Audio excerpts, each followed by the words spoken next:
আমি Madhumita paradise cooking চ্যানেলে তোমাদের আজকে স্বাগত জানাচ্ছি।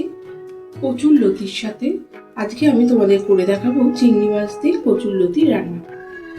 এখানে আমি কড়াইতে জল গরম করতে বসিয়েছি, তার মধ্যে এগুলো দিয়ে আমি সেদ্ধ করে নেব।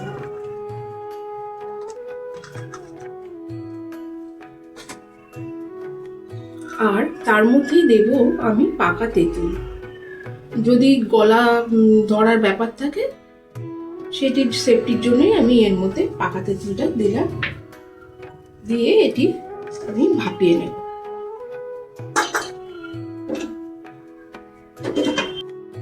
কড়াইতে আমি পরিমাণ মতো সর্ষের তেল দিয়েছি, সর্ষের তেলেই রান্নাটি ভালো হয়।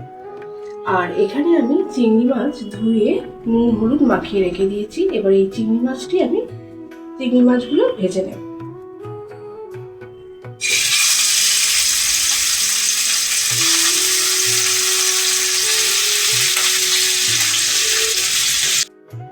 চিংড়ি মাছ ভেজে আমি এখানে তুলে রেখে দিয়েছি। আর এখানে সেই সেম তেলের মধ্যে আরেক খানিকটা তেল আমি অ্যাড করেছি, করে এবারে রান্নাটি শুরু করছি। প্রথমে দিচ্ছি কালো জিরে ফোড়ন,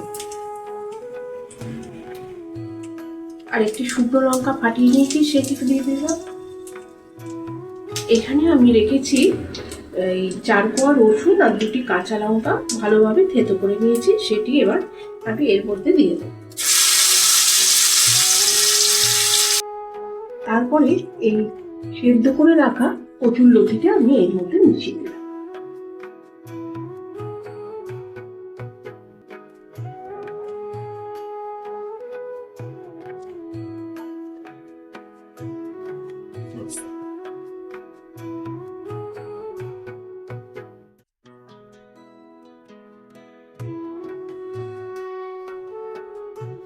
একটু পরিমাণ মতো নুন,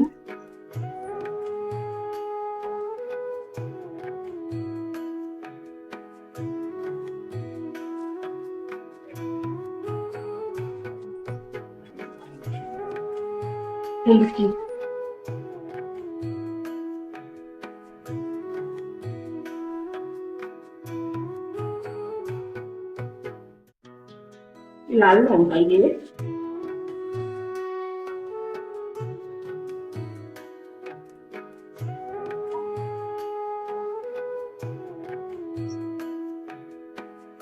ভেজে রাখা চিংড়ি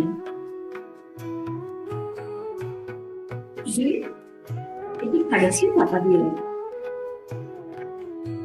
তারপরে আমি দিচ্ছি 2টি কাঁচা পাকা লঙ্কা। আর এখানে আমার সর্ষে বাটা রয়েছে, সাদা সর্ষে বাটা, তার থেকে নিয়ে আমি 2 চামচ 3 চামচ মতো এর মধ্যে অ্যাড করে দিলাম।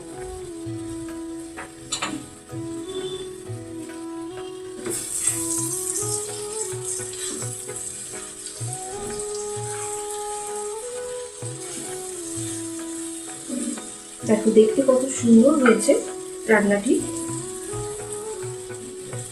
তারপরে আমি এর মধ্যে দেব অল্প পরিমাণে চিনি। তোমরা ইচ্ছে করলে এর মধ্যে চিনি অ্যাড করতে পারো, নাও দিতে পারো। আমি একটু অল্প পরিমাণে চিনি এর মধ্যে অ্যাড করলাম। এবার এটি পুরোপুরি তৈরি হয়ে গেলে তোমাদের সামনে আমি এটি সার্ভ করে দেখি।